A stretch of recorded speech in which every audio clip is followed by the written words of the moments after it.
El 16 de abril de 1960, Irene Garza asistió a misa en la iglesia del Sagrado Corazón ubicada en McAllen, Texas, Estados Unidos. Luego de eso, fue como si se le hubiera tragado la tierra. Nadie volvió a saber de ella. O al menos así fue, hasta que el 21 de abril un hombre llamado W. Arnold vislumbró en el cauce de un canal de irrigación en Texas lo que él pensó que era un saco flotando, pero la forma era algo extraña. Dudó en acercarse. Pensó que su mente le estaba jugando una mala pasada. Finalmente decidió corroborar si sus sospechas eran ciertas. Y tenía razón. No se trataba de una prenda, sino de un cuerpo humano. El mismo debía pertenecer a una joven de no más de 30 años. Al llegar, los agentes no tardaron en darse cuenta de que se trataba de Irene. Llevaba puesta la misma ropa que el día de su desaparición. No obstante, había algo diferente y perturbador. Como una joven que salió de su casa para escuchar la palabra de Dios había terminado así. La iglesia ya no era un lugar seguro. Las respuestas estaban prácticamente frente a sus ojos, pero las autoridades parecían no querer verlas.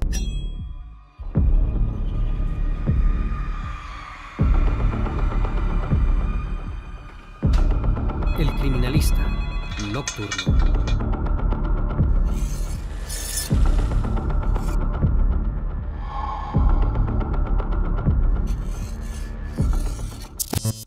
Irene Garza nació el 15 de noviembre de 1934 en la ciudad de McAllen, ubicada en el condado de Hidalgo, en la región fronteriza del sur de Texas, conocida como el Valle del Río Grande.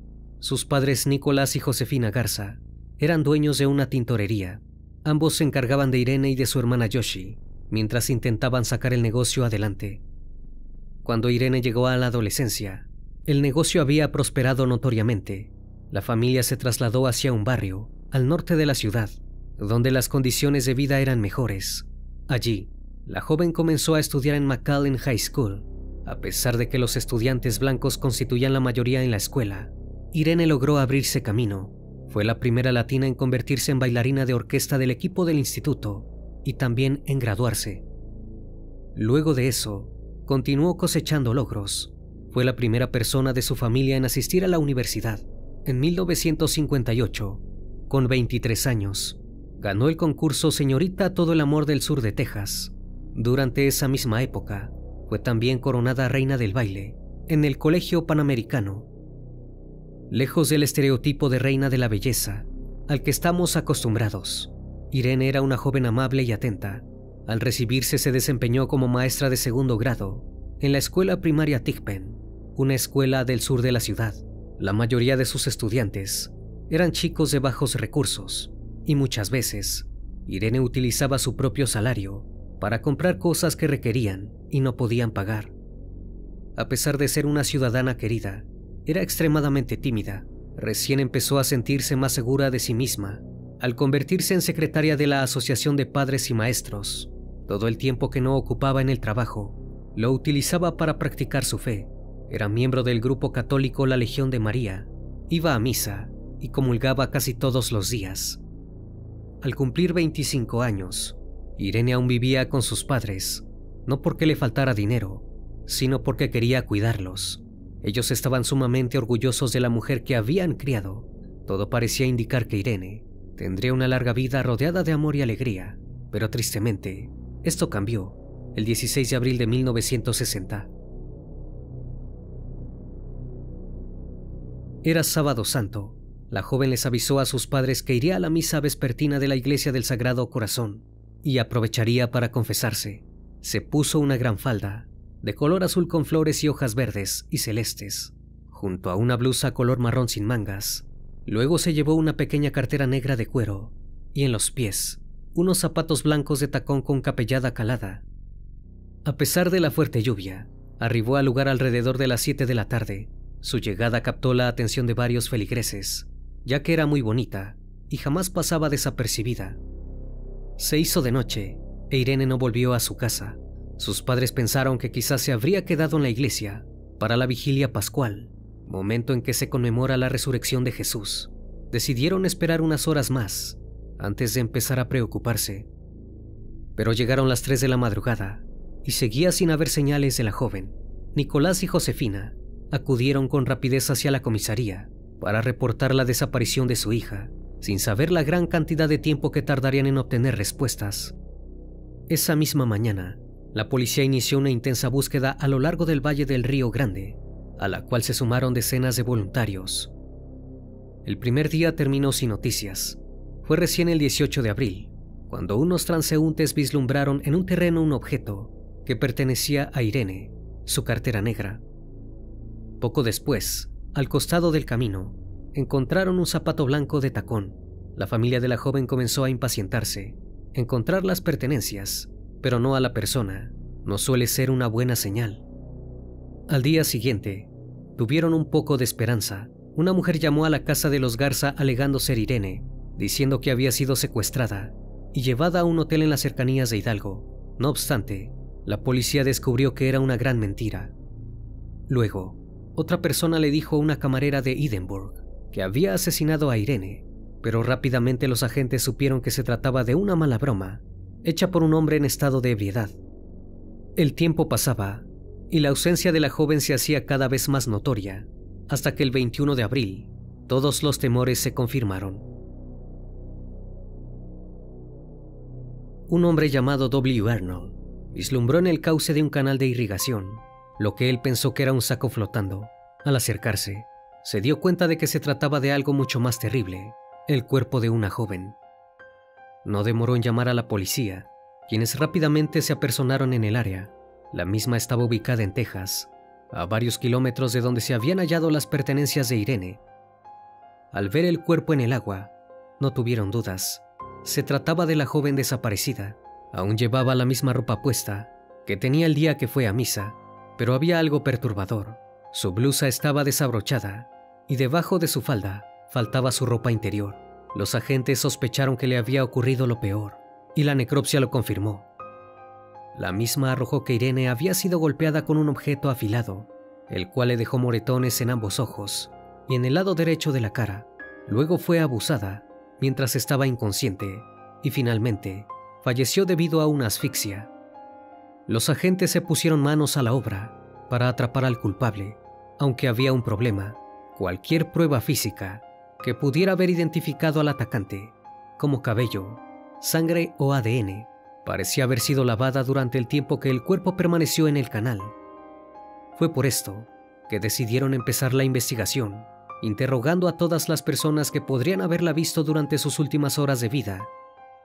Entre ellas estaba John Bernard Fight, el sacerdote que supuestamente la había confesado. El hombre de 27 años había completado su formación en el seminario en San Antonio y se estaba formando para pertenecer de manera oficial a la Iglesia del Sagrado Corazón. Desde el primer momento, negó saber lo que había sucedido. Dijo que ni siquiera había confesado a Irene. Los agentes creyeron firmemente en su declaración.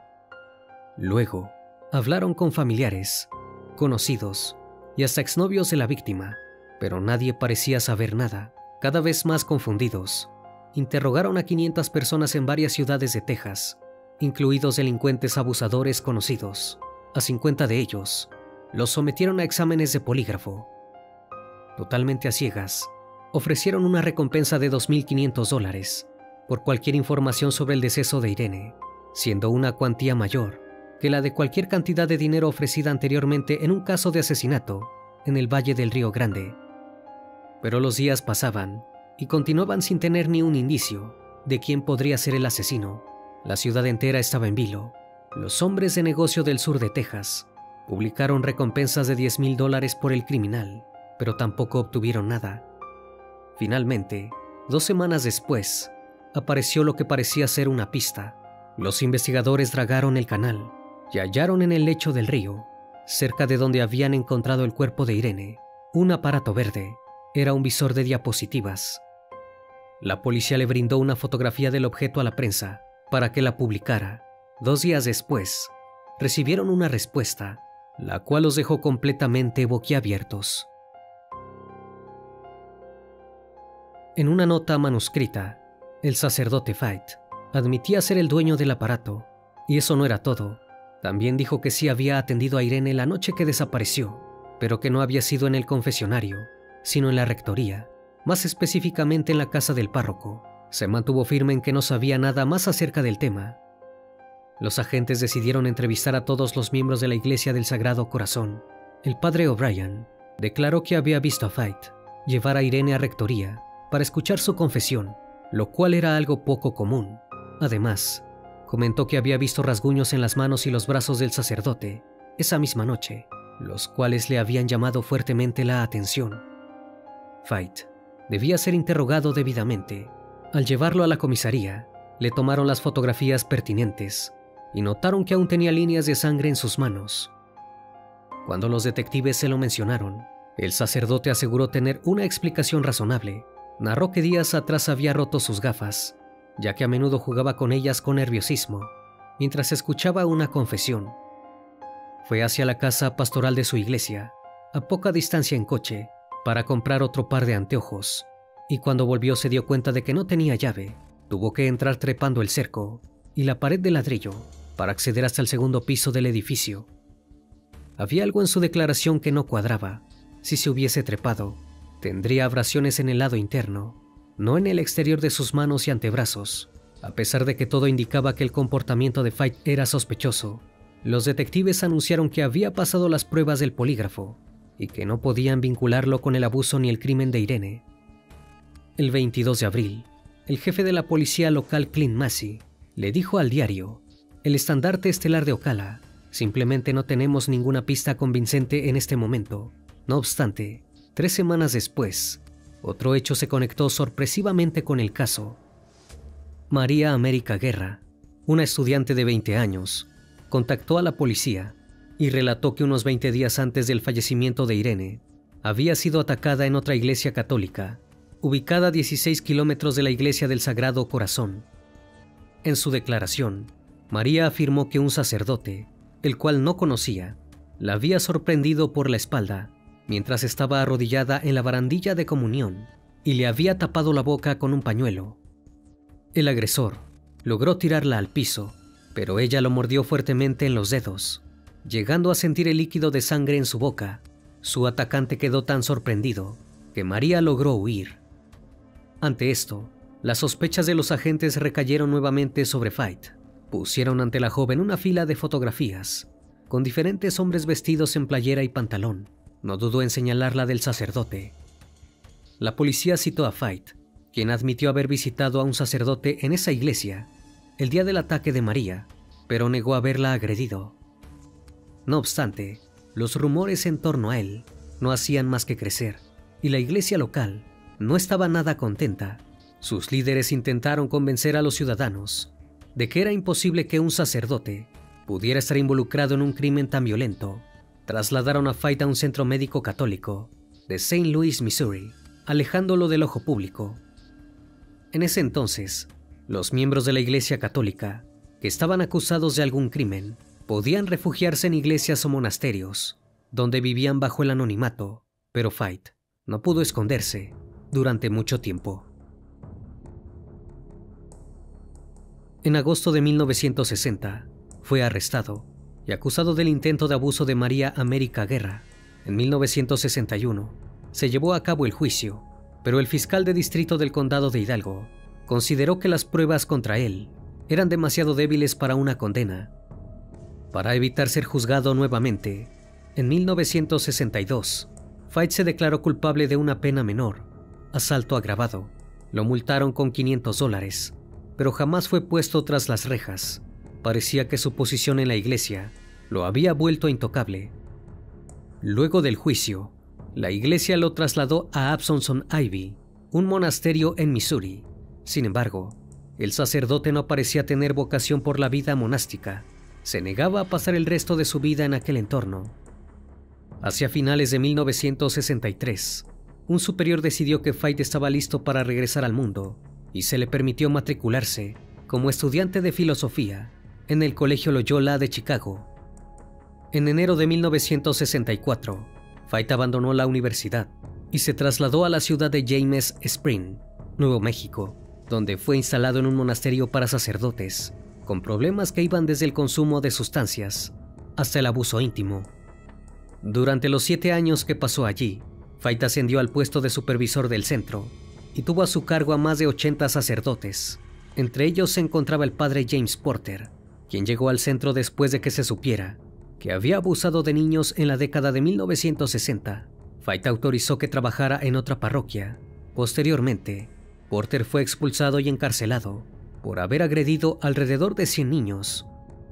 Finalmente, en 1972, Fight dejó los hábitos, rehizo su vida en la ciudad de Phoenix, en Arizona, donde se casó, tuvo 3 hijos y muchos nietos. Continuó trabajando en distintas organizaciones de caridad, como en la Sociedad de San Vicente de Paul, siempre bajo el amparo de la iglesia. Mientras tanto, la familia de Irene continuaba exigiendo justicia por el crimen de la joven, pero nadie les prestaba atención. Nicolás y Josefina fallecieron sin saber que 42 años después, el caso daría un giro de 180 grados. En 2002, el jefe de policía de McAllen, Víctor Rodríguez, reabrió el caso y puso a cargo de la nueva investigación al agente Rudy Jaramillo. En agosto de ese mismo año, el examinador de polígrafo, que le había tomado el examen a Fight en 1960, dijo que cuestionaba los resultados. El informe inicial decía que el sacerdote pasó la prueba, pero luego fue editado para decir que los resultados no eran concluyentes. En su momento, ese dato había quedado oculto. No obstante, el verdadero giro en el caso llegó cuando el 21 de noviembre de ese año, Dale Tessenny, un monje de Oklahoma, escribió a la policía diciendo que sabía algo acerca de un crimen y que no soportaba mantener el silencio. Contó que en abril de 1960 le encomendaron en el monasterio aconsejar a Fight, quien quería convertirse en monje. Durante la confesión, el joven cura admitió haber atacado y asesinado a una mujer. Dijo que luego de la confesión de la joven en la rectoría, la llevó por la fuerza al sótano. El lugar tenía paredes muy gruesas y era imposible que algo se escuchara desde afuera. La chica intentó resistirse, gritando y arañando al cura, pero no sirvió de nada. Fight la ató, la amordazó, la asaltó íntimamente y la dejó allí. Acto seguido, se fue para seguir escuchando confesiones, como si nada hubiera sucedido. Luego de atender sus actividades religiosas, volvió al sótano para recoger a la muchacha. La trasladó hacia la casa pastoral.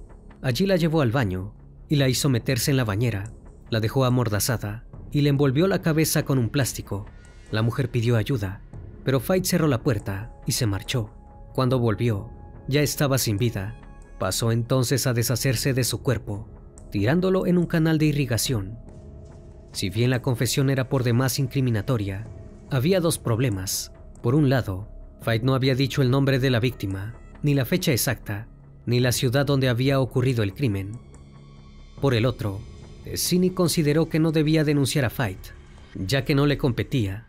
Su rol era aconsejarlo, pero el tema quedó rondando en su cabeza durante 42 años, hasta que finalmente se animó a ir con la policía. Víctor Rodríguez no podía dar crédito de lo que leía. Rápidamente buscó a otros miembros de la iglesia que quisieran brindar su testimonio y encontró a alguien.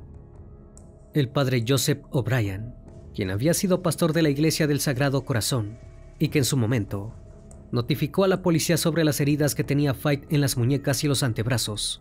Quería hablar. Al parecer no había contado todo. Relató que Fight le había admitido ser el culpable del asesinato de Irene.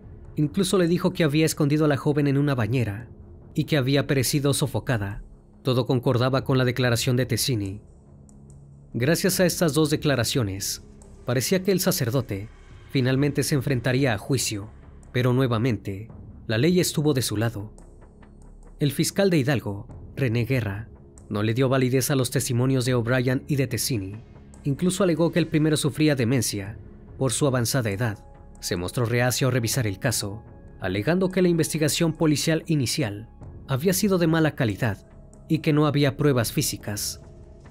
No obstante, debido a la presión del público, acabó llevando el caso a un gran jurado, pero no citó a declarar en persona ni a Fight ni a los otros 2 religiosos. Linda de la Viña, prima de Irene, confrontó al fiscal en la sala, pero no consiguió más que amenazas de su parte. El gran jurado dejó libre a Fight nuevamente O'Brien falleció en 2005, sin saber que el caso se reabriría otra vez, y en un contexto muchísimo mejor. En 2014, el juez de la Corte de Distrito, Ricardo Rodríguez, hizo campaña para destituir a Guerra como fiscal de distrito. Entre sus promesas de campaña, le dijo a la familia de Irene que si llegaba al puesto, abriría una nueva investigación. Finalmente lo consiguió. En enero de 2015, desplazó a Guerra como fiscal de distrito, y en abril de ese mismo año, el caso volvió a los titulares de los diarios. En febrero de 2016, Fite, quien tenía en ese entonces 83 años, fue arrestado en su casa de Scottsdale, Arizona, acusado por el crimen de Irene. Nuevamente se declaró inocente. En marzo fue extraditado al estado de Texas y encarcelado en el Centro de Detención de Adultos del Condado de Hidalgo. La fiscalía solicitó una fianza de $750,000, mientras que el equipo de la defensa pidió que se rebajara a $100,000, alegando que Fite tenía cáncer de riñón y de vejiga en etapa 3. No obstante, el juez Louis Singletary estableció una fianza de $1 millón, la cual era imposible de pagar. El famoso sacerdote había perdido todos sus privilegios. En marzo, Tascini testificó contra Fite en una declaración cerrada. Esto fue permitido por la ley de Texas, debido a la avanzada edad del testigo y el conocimiento exclusivo del caso.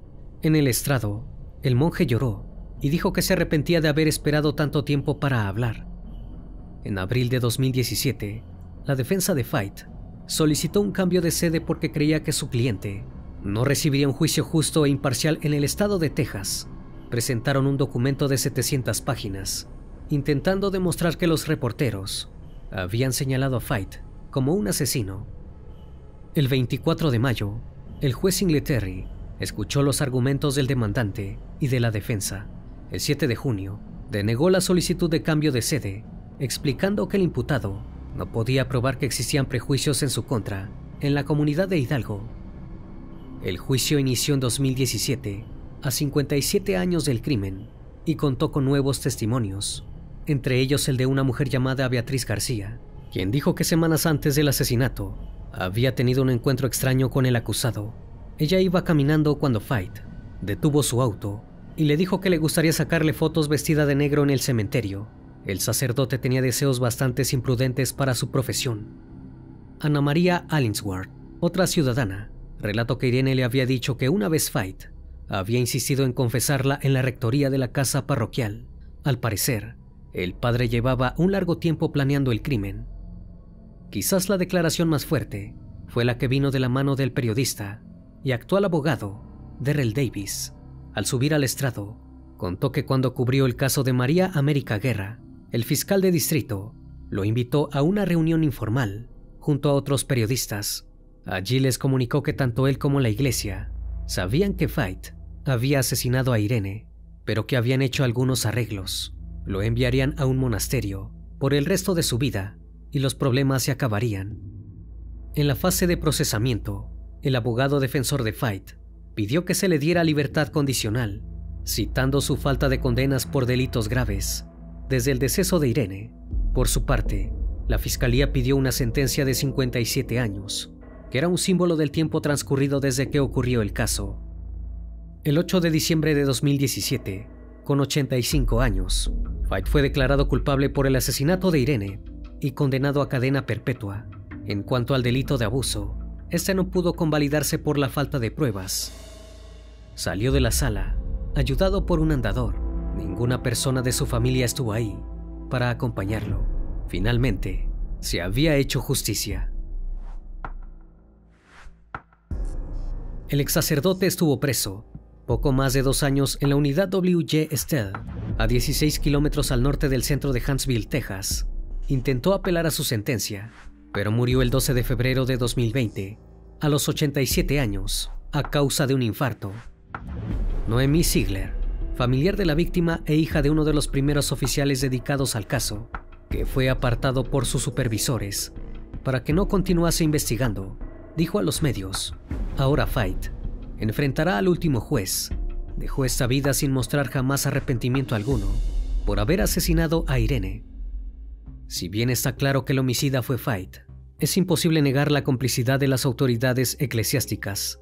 La culpabilidad del sacerdote fue un secreto a voces durante más de 50 años, pero él pudo llevar a cabo su vida con total normalidad. No ocurrió lo mismo con Irene, quien ni siquiera pudo descansar en paz. Los 2 años en prisión no equiparan jamás el dolor que tuvo que sufrir la familia de la víctima.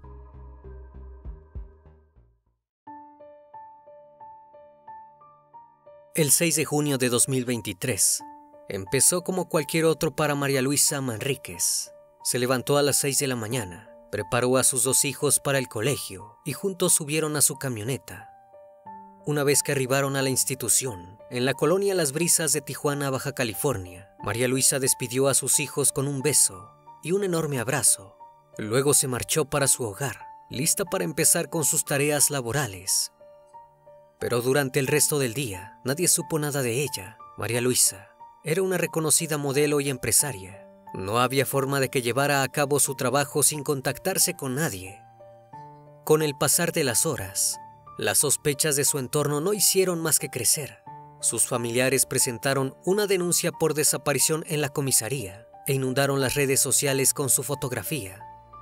Para las 5 de la tarde de ese día, ya todo México estaba a la espera de saber qué había pasado con la tan conocida reina de la belleza. Las autoridades policiales se hicieron presentes en su domicilio, ubicado en el callejón de Casablanca en la colonia Guanajuato. Lo primero que vieron fue que la puerta principal no estaba forzada. Esto los tranquilizó. No obstante, lo que vieron en el interior los tomó completamente por sorpresa. Dentro de una de las habitaciones más recónditas de la casa, yacía el cuerpo de María Luisa. Él mismo presentaba signos de violencia, tales como golpes y heridas, ocasionadas con un material cortopunzante. Mientras los agentes intentaban investigar quién podría haber llevado a cabo tan espantoso crimen, por otro lado, las cenizas del automóvil de la mujer aún estaban siendo limpiadas muy cerca de su casa, con alguien dentro. El criminalista nocturno. María Luisa Manríquez Anguiano nació el 1 de abril de 1979 en la ciudad de Jalisco, Guadalajara, en el país de México. Desde muy chica, soñó con ser parte del mundo de la moda. Era sumamente carismática, bonita e inteligente. Todos quienes la conocían sabían que estaba destinada a triunfar. Pero María no solo quería aparecer en revistas y usar ropa de pasarela, soñaba con algo más: ser la reina absoluta de la belleza. Durante la década de los 90, María Luisa se mudó a la ciudad de Tijuana, localizada en el estado de Baja California. Allí obtuvo sus primeros trabajos, pero también se dio cuenta de algo. Su pasión no era solo el modelaje, sino también el universo empresarial. Le encantaba la idea de crear algo propio, algo con su marca. Es por esto que en el año 1997, María Luisa utilizó sus contactos en el mundo de la moda para crear la agencia Estilo, la cual se abocaba en publicidad y eventos. Luego de eso, su vida no hizo más que prosperar. Al año siguiente, fue coronada por primera vez como ganadora en un certamen de belleza. El mismo se llamaba Señorita Fiestas Patrias. Este premio no solo la catapultó a la fama, sino que también le abrió las puertas para convertirse realmente en una eminencia del mundo del modelaje en México. Todas las revistas la querían en su portada. Las propuestas laborales no paraban de llegar. María Luisa comenzó a acumular no solo fama, sino también una enorme cantidad de dinero. En el año 2000, María Luisa decidió que debía retribuir al mundo algo de todo lo bueno que le pasaba. Inició diversos proyectos para apoyar a comunidades necesitadas. Colaboró con albergues, orfanatos y viviendas para personas en situación de calle. A pesar de volverse una tenaz competidora de los certámenes de belleza, nunca dejó de trabajar. Fue parte del Comité de Turismo y Convenciones de Tijuana, así como del Hospital CIMSA. Para el año 2020, María Luisa ya era conocida como una filántropa, modelo y administradora a nivel nacional. Además de su agencia original, comenzó a trabajar en Modelos Expos y a colaborar con Emprendedoras por Tijuana y Cotuco Tijuana. Demostraba que además de caras bonitas, las mujeres pueden ser grandes empresarias. Durante el año 2021, obtuvo la corona de Reina Estatal de Baja California en la categoría Diamante. A eso solo le siguieron 2 éxitos. En 2022, obtuvo el galardón de Señora Turismo México y viajó a República Dominicana, donde fue coronada Belleza Marina Internacional. Aunque desde afuera, María Luisa parecía tener una vida soñada y sumamente controlada, puertas adentro de su hogar, la situación era bastante diferente. La vida personal de la chica se mantenía completamente alejada del ojo público. Lo poco que se sabía era que tenía 2 hijos menores de edad, llamados Alberto y José Luis, a los cuales adoraba. Casi todos los días subía videos con ellos a su cuenta de Instagram. Del padre de los hijos jamás habló, ni siquiera en entrevistas. Para el año 2021, María Luisa llevaba un tiempo casada con Carlos Gómez Ibarra, un hombre de perfil bastante bajo. Se había hecho cargo de sus 2 hijos y parecían llevar una vida tranquila. Pero la realidad era muy distinta. Carlos era sumamente violento física y emocionalmente con María Luisa. Tenían constantes peleas, donde él casi siempre acababa golpeándola. Todo su círculo cercano estaba preocupado por ella. Le aconsejaron hacer algo al respecto. Temían que Carlos pudiera ir más lejos. María Luisa decidió tomar cartas en el asunto y presentó una denuncia por violencia doméstica. No obstante, la misma no trascendió. A pesar de que la justicia no hizo nada para alejar a Carlos de María Luisa, la pareja finalmente se separó. Cuando la mujer le comunicó que había puesto en marcha los papeles del divorcio, reaccionó tan encolerizado como cuando estaban juntos. Pero la mujer no quería perder el tiempo pensando en su expareja. Tenía toda la vida por delante. Para el año 2023, la modelo pasaba sus días saliendo con amigos, merendando con sus amigas y participando en las actividades escolares de sus hijos. Tampoco dejaba de lado sus creencias. Iba todas las mañanas a la iglesia. En febrero de ese mismo año, apareció en una importante portada de una revista. Se podía leer el título, La Reina, y el subtexto, La Más Fashion. En la misma había una nota desarrollando su trascendencia como modelo y empresaria. Todo marchaba relativamente bien. El 30 de mayo, ocurrió un hecho liberador para María Luisa. Firmó su acta de divorcio con Carlos. El 6 de junio, la modelo realizó una publicación en su cuenta de Instagram. La misma era una fotografía de Merlina, el personaje de la serie Los Locos Adams. Tenía sobreimpresa la frase, que si soy fuerte, con todas las cosas que me han hecho, creo que soy inmortal. También la acompañaba un pie de foto que decía, aprendí que cada momento tiene su valor, al igual que las personas que fueron parte de ellas. Debes aprender y comprender que cada quien es así. Solo te queda quererlas así y cuidar tu paz mental y espiritual. Lo que se podía entender de aquel posteo era que la mujer había pasado muchas cosas, pero que todo lo que sufrió la había hecho más fuerte. Nadie sospechaba que esa sería su última publicación. Ese mismo día, María Luisa acudió a llevar a sus 2 hijos a la escuela en la colonia Las Brisas de Tijuana, Baja California, tal y como lo hacía todos los días. A las 7 en punto de la mañana, se despidió de ellos con un beso y un fuerte abrazo. Les prometió que esa tarde pasaría a buscarlos. Con el carisma que la caracterizaba, saludó al resto de las madres y padres presentes. Se subió a su automóvil y volvió a su hogar, lista para comenzar su jornada laboral. Horas después, dejó de contestar su teléfono celular. Todos sus amigos, familiares y compañeros de trabajo intentaron comunicarse con ella, pero no obtuvieron respuesta. Decidieron ir a la comisaría para hacer una denuncia por desaparición. La tarde de ese mismo día, sus allegados compartieron un boletín de búsqueda a través de las redes sociales. En el mismo informaban que no sabían nada sobre la modelo desde las 7 de la mañana de ese mismo día. También pedían encarecidamente que si alguna persona tenía pistas sobre su paradero, se comunicara con ellos para ayudar en la búsqueda. A las 5 de ese mismo día, la policía obtuvo la autorización para entrar en el domicilio de María Luisa, ubicado en el callejón de Casablanca en la colonia Guanajuato. A primera vista, el interior de la propiedad parecía completamente normal. Todo estaba en orden, no había señales de irrupción forzada. Los agentes revisaron uno por uno los cuartos, pero no encontraron nada, hasta que llegaron a un baño en desuso, con un jacuzzi lleno de polvo. Allí yacía nada más y nada menos que el cuerpo de María Luisa sin vida. Eso no era lo peor. Rápidamente los detectives notaron que poseía notorias señales de violencia. Había sido golpeada y acuchillada. La Fiscalía General del Estado no tardó en dar aviso a los familiares de la mujer, que se dirigieron hacia la propiedad para identificar el cuerpo, pero su cara era imposible de confundir. No había dudas de que se trataba de ella. Debido a los fuertes golpes presentes en el cuerpo de la modelo, los forenses pudieron asegurar que no se trataba de una autoprivación de la vida. También determinaron que la hora del deceso había sido alrededor de las 7:30 de la mañana.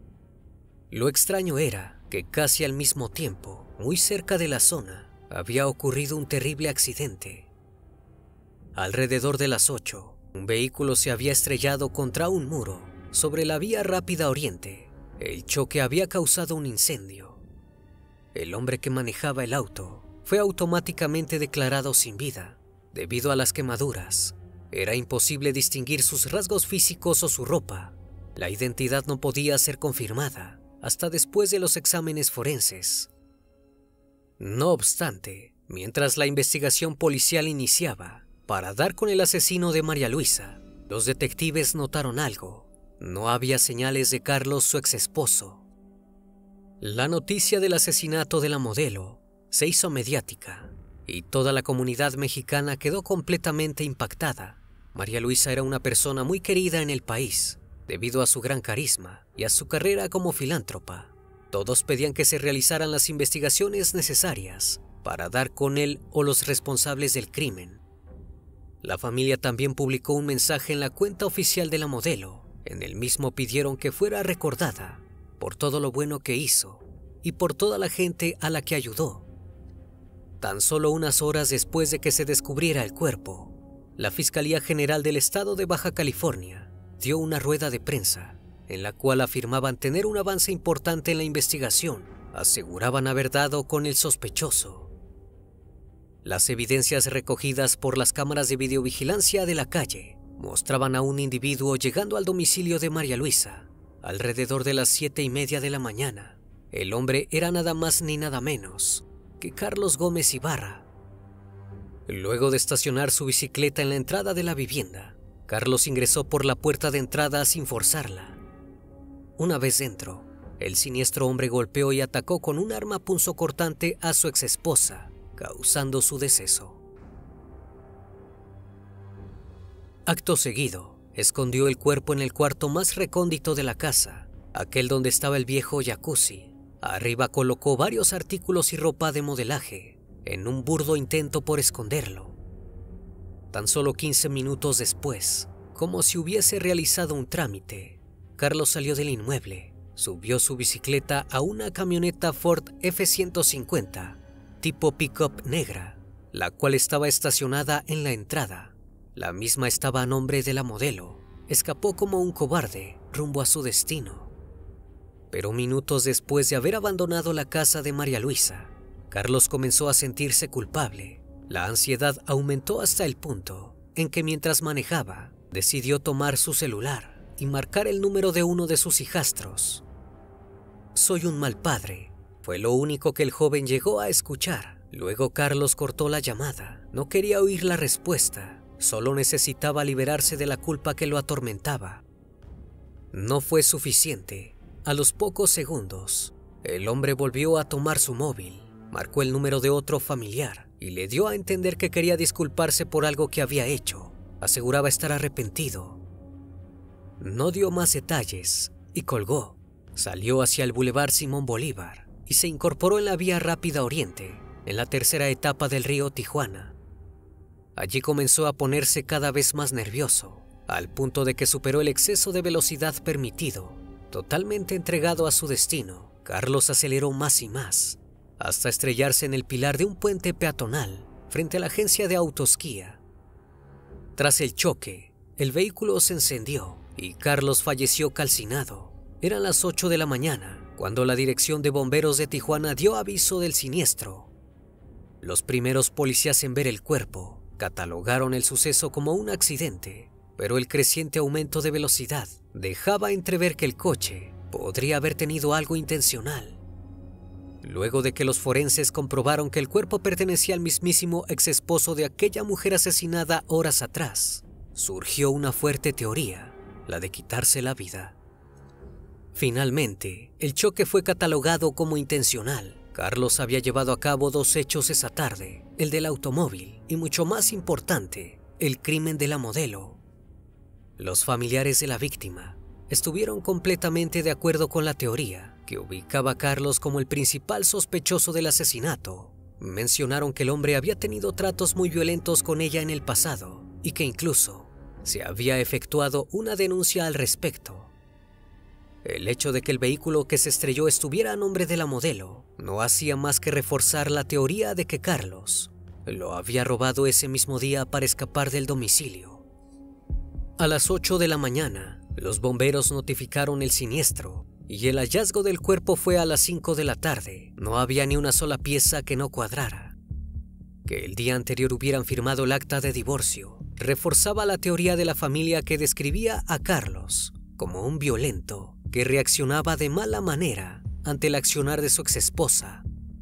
La Fiscalía General del Estado de Baja California ofreció una conferencia de prensa en la que reveló todos los detalles respecto a la investigación. No había dudas, Carlos Gómez era el único sospechoso del asesinato de María Luisa. Pero nada era tan simple. El fiscal general de Baja California, Iván Carpio Sánchez, señaló que tenían que revisar el caso. No había pruebas que avalaran la denuncia realizada por la modelo. Sin embargo, el hombre aclaró que la línea de investigación señalaba que podría tratarse de un crimen pasional. La denuncia que presentó María Luisa casi 3 años atrás demuestra que Carlos era una persona violenta, capaz de recurrir a medios terribles. El hecho de que la misma no trascendiera y de que incluso hoy en día se ponga en tela de juicio demuestra que las autoridades eligen mirar para otro lado cuando se les pide ayuda. El Código Penal Federal establece que un asesinato es considerado feminicidio cuando una mujer es privada de su vida por razones de género. Para establecer esto, se tienen en cuenta varios factores. Algunos de ellos son: si se presentan lesiones o mutilaciones degradantes y si existen antecedentes de violencia en el ámbito familiar, laboral o escolar del sujeto activo en contra de la víctima. También si existió entre el asesinato y la víctima una relación sentimental, afectiva o de confianza. Todos estos elementos están presentes en el crimen perpetrado contra María Luisa. Es por eso que se exige que el suceso no debe catalogarse como un crimen pasional, sino como lo que fue, un feminicidio. Si el sistema que debe proteger a las mujeres hubiera actuado cuando la mujer pidió ayuda, ella probablemente estaría viva. Hoy todo es tristeza y desolación para su familia. Sus 2 hijos quedaron huérfanos con tan solo 15 y 17 años. El mayor aseguró que cuidará del menor, pero eso no es suficiente. Ellos necesitan a su madre. Es importante recordar estos casos para lograr una concientización en la sociedad, donde se incentive a las mujeres a pedir ayuda. Pero nada de eso tiene sentido si cuando acuden a las autoridades que deben protegerlas, estas deciden ignorarlas. El caso de María Luisa logró visibilidad mediática, principalmente porque ella era una modelo y empresaria conocida en todo México y en los países cercanos. Pero casos como este suceden todos los días y las historias de estas mujeres no llegan a los medios masivos. En enero de 2023, en todo México fueron reportados 228 feminicidios, en febrero 128 y en marzo 228. Se registró un incremento del 7% en comparación al año pasado. Sin embargo, la violencia y la cifra de mujeres asesinadas se extiende 674 casos más cuando se trata de delitos tipificados como homicidio doloso. Es decir, que al igual que en el caso de la modelo, hay cientos de casos catalogados de maneras diferentes para manipular los números reales. Esto no sucedería si el Estado no fuera cómplice. En este caso particular, No se puede llevar a cabo ningún juicio para condenar al criminal, ya que él mismo se quitó la vida. Pero sí se puede mantener a la población informada, luchar por la seguridad de millones de mujeres que día a día sufren situaciones de violencia y ayudarlas antes de que sea tarde.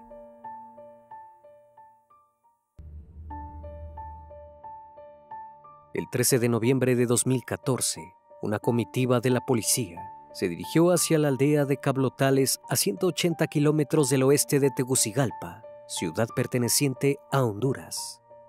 Siguieron las indicaciones de un joven llamado Valentín Maldonado y subieron hacia una montaña. Una vez allí, el muchacho señaló un pozo en la áspera tierra. Cuando los oficiales miraron, del mismo sobresalían 2 cuerpos. Los corazones de los agentes palpitaron, pues al parecer estaba diciendo la verdad.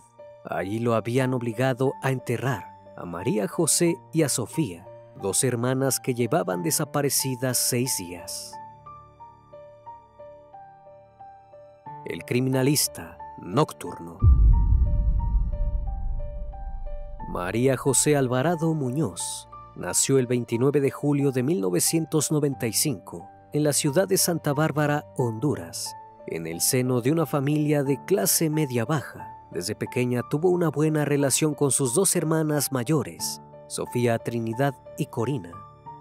Se educó frente a la pantalla de la televisión, viendo certámenes de belleza. Su mayor aspiración era ser modelo, y un día la suerte tocó a su puerta.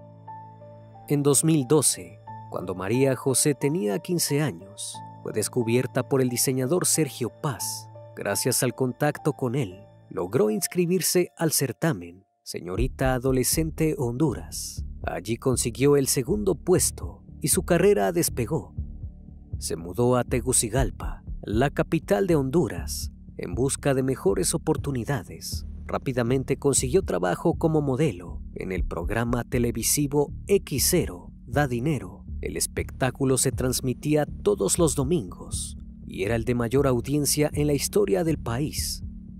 Pero María José no era solo una cara bonita, también era por demás precavida. Sabiendo lo complicado que era mantenerse en la industria del espectáculo, decidió igualmente estudiar una carrera para asegurarse un futuro tranquilo. La joven estaba a punto de graduarse de secundaria como bachiller técnica en computación en el Centro Politécnico del Norte en Santa Bárbara. Quería tener la posibilidad de dedicarse a la informática como segunda opción. No obstante, su mayor sueño era participar del concurso Miss Honduras Mundo, ganar el primer puesto y saltar hacia la fama. En abril de 2014 lo consiguió, causando la simpatía de miles de espectadores cuando durante el certamen expresó su amor a su país y a la diversidad cultural. Dijo que sentía un gran cariño por las costumbres de Honduras, el amplio abanico de creencias religiosas y a los diferentes grupos étnicos. El 26 de ese mismo mes fue coronada reina. Luego siguió modelando y participando en programas televisivos. En octubre de ese mismo año, entregó los premios en la gala de la elección de la Reina Internacional del Trópico. Tristemente, esa sería la última vez que se le vería en pantalla con una sonrisa en el rostro.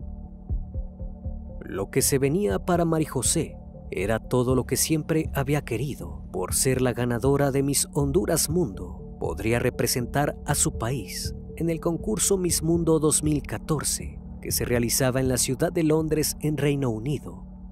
Durante varios meses, estuvo preparándose tanto mental como físicamente. Entrenaba en el gimnasio y tomaba clases de cultura general con un docente particular. El 19 de noviembre viajaría al viejo continente para participar del certamen. Estaba muy ansiosa pero feliz. Sin embargo, no todo en su vida era perfecto. Su hermana Sofía, a la que quería tanto, había pasado por un doloroso luto, ya que en 2013 su novio había sido asesinado. Tiempo después todo parecía haber mejorado. La joven Sofía inició una relación con Plutarco Ruiz, un muchacho de 28 años, pero rápidamente las cosas se tornaron complicadas. El hombre tenía fama de ser misterioso, al punto de que muchos decían que llevaba una vida secreta. Todos en la ciudad sabían que su padre y su hermano habían fallecido por estar involucrados con grupos delictivos. Se rumoreaba que él seguía sus malos pasos, pero el problema en la relación no fue causado por el tráfico de sustancias, sino por la personalidad de Plutarco. Le hacía constantes escenas de celos a Sofía, muchas veces tornándose agresivo y hasta violento.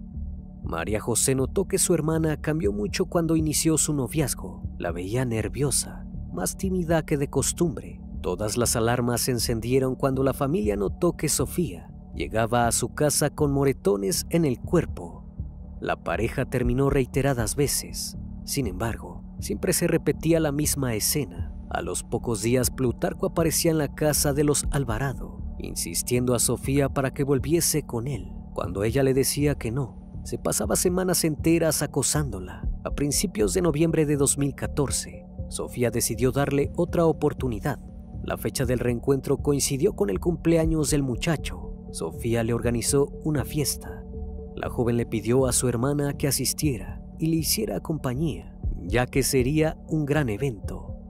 Era la oportunidad perfecta para que se vieran, ya que María José estaría en Santa Bárbara, porque debía asistir al instituto para realizar una evaluación sobre el himno nacional de Honduras. La misma consistía en realizar un examen escrito, recitar y explicar una estrofa. Esto era un requisito obligatorio para graduarse en el país, por lo cual era de suma importancia para ella.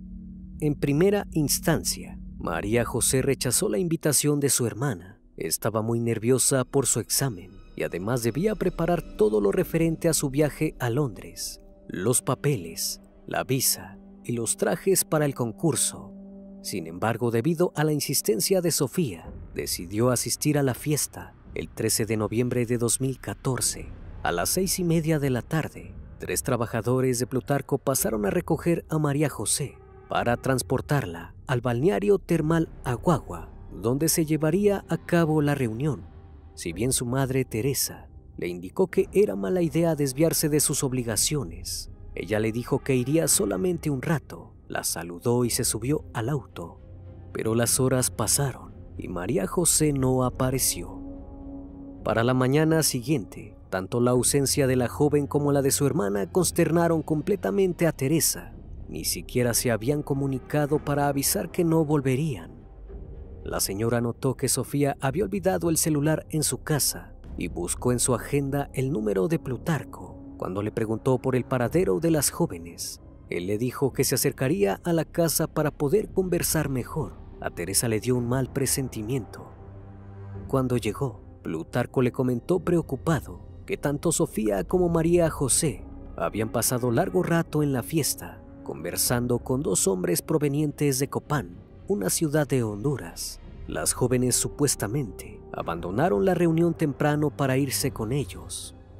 Esta historia desconcertó a Teresa. No se creía que María José se hubiese marchado. Si al día siguiente tenía un examen importante, decidió llamar al instituto donde su hija estudiaba y preguntar si se había presentado, pero la respuesta fue un no rotundo. Teresa notó que la situación la excedía y llamó a las autoridades para informar acerca de su situación y esperó mucho. Durante todo el viernes, no supo nada de ninguna de sus 2 hijas.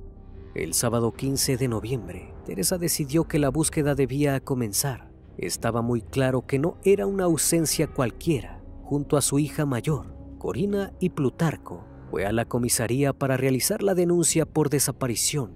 La policía finalmente se puso manos a la obra. Pensaron en posibles escenarios sobre lo que le podría haber ocurrido a las hermanas Alvarado. La opción de que fuese un rapto estaba descartada, ya que jamás llamaron a Teresa pidiéndole dinero por un rescate.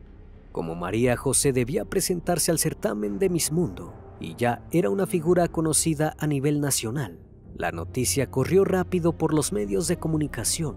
El país entero se encontraba en vela, pidiendo que se encontrara a la joven y a su hermana.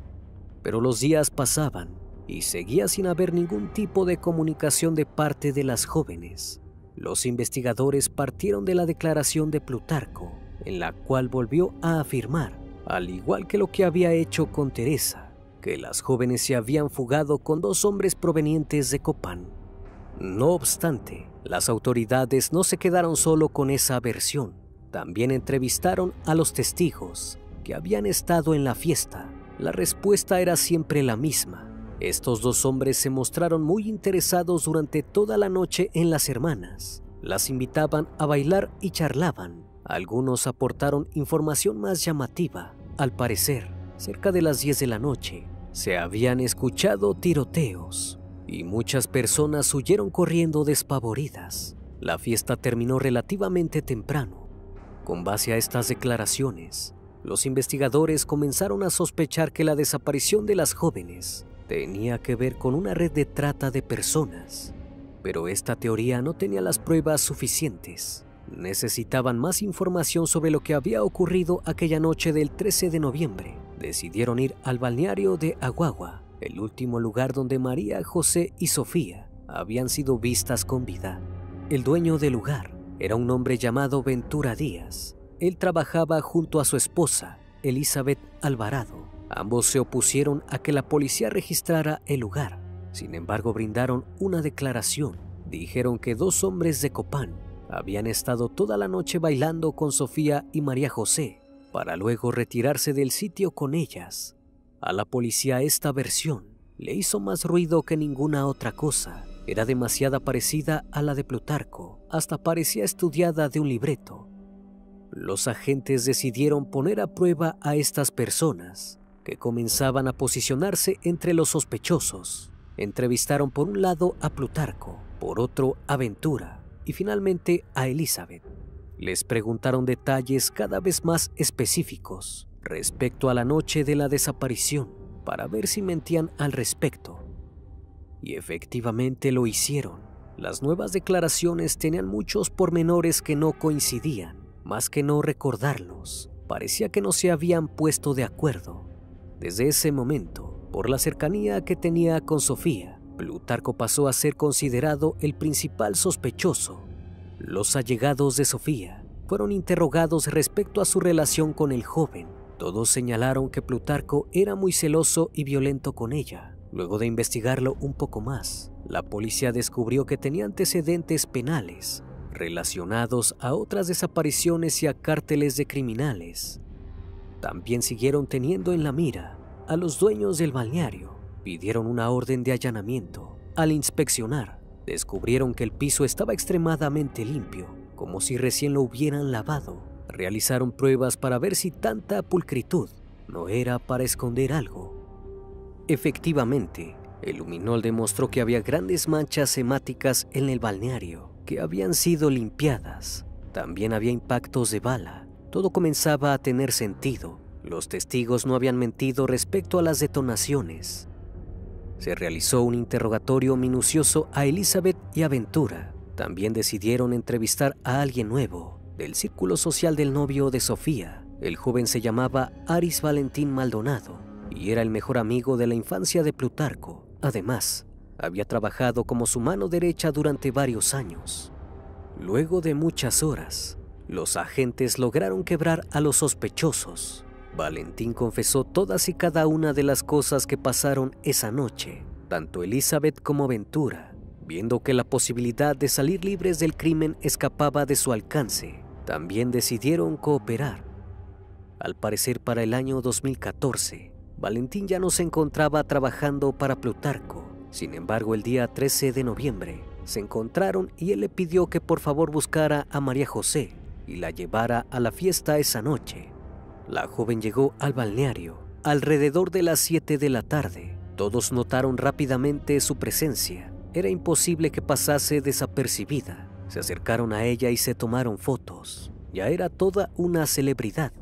Mientras ella disfrutaba de la fiesta, Sofía la estaba pasando terriblemente mal. Plutarco bebía mucho alcohol y ella se quedaba a su lado sentada sin sonreír. A pesar de esto, la celebración se desarrolló con naturalidad. Todos los invitados estaban muy contentos. Había muy buen ambiente. En un momento dado, un joven de Copán notó la tristeza de Sofía y la sacó a bailar. Ella accedió. Plutarco observó la situación con impaciencia. Cuando llegó el momento de las canciones lentas, Sofía y el muchacho desconocido comenzaron a bailar muy juntos. Plutarco no aguantó ni un segundo y se levantó deprisa de su silla. En un ataque de ira amenazó a ambos con asesinarlos. Luego de esa escena, les gritó a todos los invitados que se fueran, ya que daba por terminada la fiesta. Quedaron muy pocas personas y el ambiente se tensó. Sofía y María José intentaron tranquilizar a Plutarco, pero fue inútil. Los dueños del balneario se encontraban presentes, observando cada uno de los hechos sin intervenir. Plutarco y Sofía comenzaron una acalorada discusión en la que él la maltrató física y verbalmente. Ella terminó cansándose y decidió que era hora de marcharse, pero nada era tan simple. Su novio le dijo que si se iba, se arrepentiría. Sofía hizo caso omiso a las palabras del joven y se dio media vuelta en dirección hacia la puerta. En ese instante, Plutarco sacó un arma y le disparó 8 veces por la espalda. María José presenció el asesinato de su hermana, entró en shock y corrió hacia su cuerpo desvanecido, mientras gritaba e insultaba a su cuñado. Esto solo logró que la furia de Plutarco aumentase. Recargó su arma y le disparó 16 veces a María José, quitándole la vida. Luego del terrible crimen, el joven amenazó a las pocas personas que quedaban en la fiesta. Les dijo que no debían decir nada de lo que habían visto y que debían marcharse rápidamente o correrían la misma suerte que las mujeres. Acto seguido, le ordenó a los dueños del balneario que buscaran elementos para enterrar los cuerpos. Ellos obedecieron. Plutarco le dijo a Valentín que lo ayudara. Ambos se subieron a una camioneta pick-up blanca y manejaron hasta una zona boscosa cerca del río Aguagua. Una vez allí, Plutarco obligó a su amigo a cavar una fosa mientras él descansaba dentro del vehículo. Estuvieron ahí 6 horas hasta que Valentín terminó su tarea. Mientras tanto, Elizabeth y Ventura limpiaron las manchas hemáticas que habían quedado en la pista de baile. Luego Plutarco vendió la cabina trasera de la camioneta a un taller de pintura en San Nicolás para eliminar todas las pruebas del crimen. Después fue a la casa de Teresa y jugó el papel de novio preocupado. Pensó que nada podía salir mal. Valentín no solo dio su versión de los hechos, sino que también guió a los agentes hacia el lugar donde había enterrado los cuerpos. Una vez que llegaron a la aldea de Cablotales en Santa Bárbara, subieron a una montaña. Allí, cerca del río Aguagua, se encontraban los cuerpos de Sofía y María José, sobresaliendo de la tierra.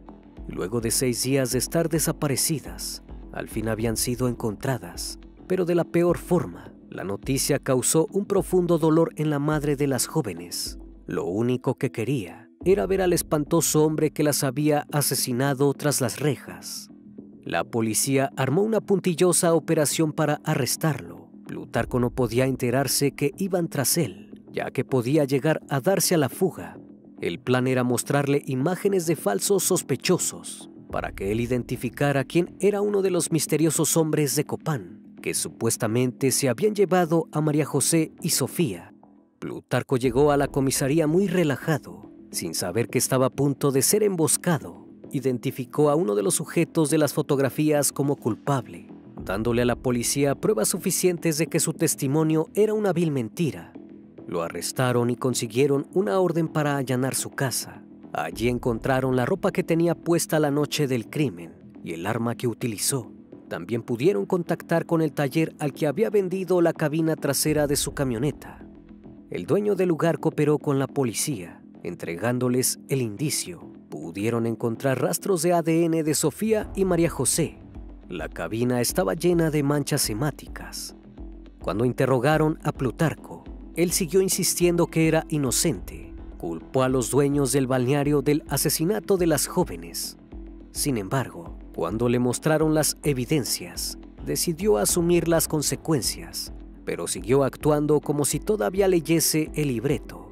Plutarco fue trasladado desde la comisaría hasta la cárcel para cumplir prisión preventiva hasta que se desarrollara el juicio. Para ese momento, la noticia ya estaba en boca de todos y decenas de medios cubrieron su salida de la delegación. Lo más llamativo fue que Plutarco no se escondió ni se tapó la cara. Sonrió a todas y cada una de las cámaras. Miles de fotografías suyas inundaron las revistas y los programas de televisión. Todo el mundo lo catalogó como un psicópata.